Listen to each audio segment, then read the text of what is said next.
Praise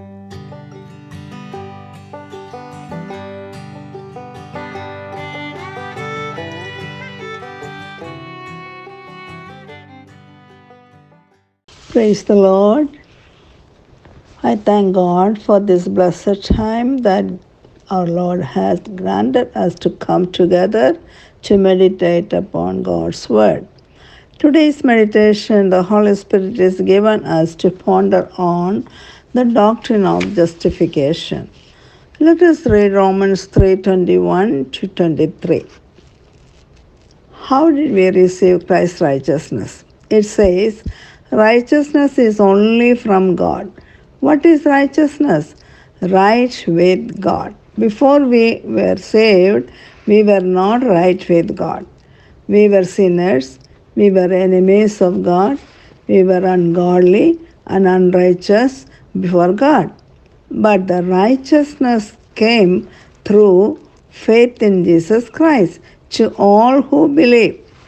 There is no difference, for all have sinned and fall short of the glory of God and are justified freely by His grace through the redemption that came by Christ Jesus. God presented Him as a sacrifice of atonement through faith in His blood. When you come to faith in Christ, God immediately credits you with the perfect righteousness of His Son. This righteousness of Christ frees us from the penalty of sin you deserve.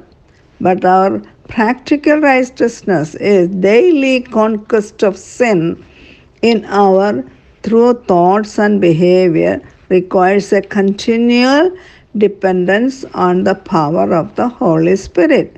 This process is called sanctification.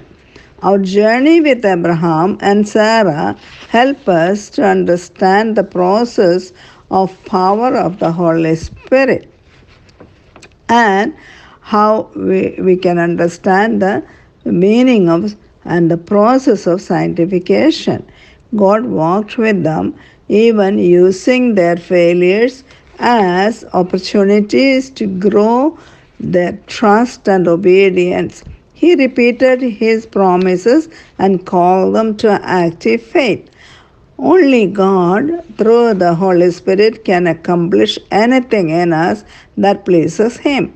But we have an active responsibility in our spiritual growth as well. Our past is yield to His voices, His truth, and actively commit to please Him. Also, when the Holy Spirit convicts us of our sin, we need to turn quickly from that sin and confess it to the Lord. When the Holy Spirit prompts us to obey a specific commandment of Scripture in a specific situation, let us obey quickly. God renews our minds and conforms us to His image. We need to obey Psalm 12 1 to 2 every day. Let us offer our bodies as a living sacrifice, holy and pleasing to God. Be transformed by the renewing of our minds. Every day, the Holy Spirit brings opportunities for us to grow, to be more like Jesus. God constantly invests in our spiritual growth through the study of His Word, relationships, and circumstances. When we understand the continuous work of the Holy Spirit, we recognize God's loving investment in our sanctification. Victory over sin proves God's work in us and His faithfulness. God graciously measures the sin He revealed to lead us forward in confession and repentance, one purifying step at a time.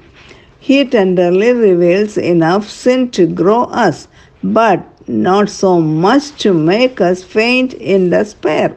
The Holy Spirit within a believer never sits idle, but can be quenched by our rebellion. as in 1 Thessalonians 5:19, do not put out the Spirit's fire. Do not treat prophecies with contempt. Test everything, hold on to the good. Avoid every kind of evil. The Holy Spirit invests God's power in His people, transforming their thoughts and life one step at a time. And with each step, we prepare for an eternity in His presence when sin never exists. In the eternity where sins never exist. Sin comes easily to flawed humans. Abraham fell back into an old lie and hid marriage to Sarah from Abimelech in Egypt. We should not excuse our sin as mere human weakness or unexpected reality. Abraham's family was complicated. They did not seek God's permission when Sarah gave Hagar to Abraham to have a child for them. God was testing their faith. Instead of waiting for God's time, they took matters into their own hand. Ishmael was born through Hagar. Then Abraham had to seek God and make a hard decision about Ishmael. God promised Abraham and Sarah their own son, and on God's chosen day and time, they loved and held Isaac. The blessings that come through Abraham continue today. We must trust God for what has not yet been delivered. Faith in God is more than a general sense that everything will turn out well. God leads us to trust specific truth in specific ways. We must trust that God knows best and has purposes that exceed our limited understanding. Truth about God stabilizes daily life. God keeps His promises and grows His people even while they want. Why is it so easy to sin? Why does trusting God after often seems hard?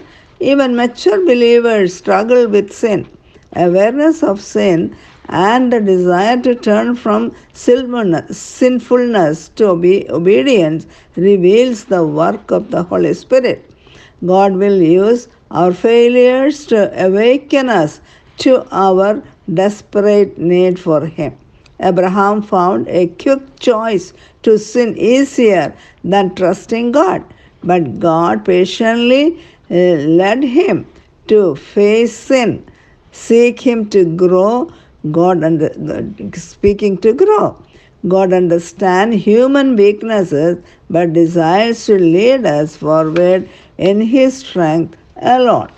Dear sisters, Abraham and Sarah were ordinary people like us, but God in mercy chose them with purpose to teach us what faith life is, to teach us we are not perfect. Abraham was justified by God through his faith. God tested his faith many times. Abraham failed many times before God, but did not leave him. Each time God taught Abraham and Sarah who God is and what his disobedience is, how God forgive our sins and protect us from perceives us for His purposes. And through the scripture, God set them before us for us to learn and live by faith, not by sight. Abraham proved his faith and obedience by sacrificing Isaac, his one and only son, as per God's commands. Let us come to the throne room with humble adoration and confess before God our sins and shortcomings. Let us surrender our life before God and agree to obey His commands and lead a life that worthy of His calling by the power and guidance of the Holy Spirit. Remember who we are and who God is. We are a chosen people, a royal priesthood, a holy nation, a people belong to God, that we may declare the praises of Him who called us out of darkness into His wonderful light. Praise the Lord. Let these thoughts abide in our hearts, and let us walk worthy of our Lord and Savior Jesus Christ. May the Lord bless us. Father, I thank you for reminding us who you are and who we are. Help us to live a holy and worthy life before you by the power of the Holy Spirit. In Jesus' precious name I pray. Amen.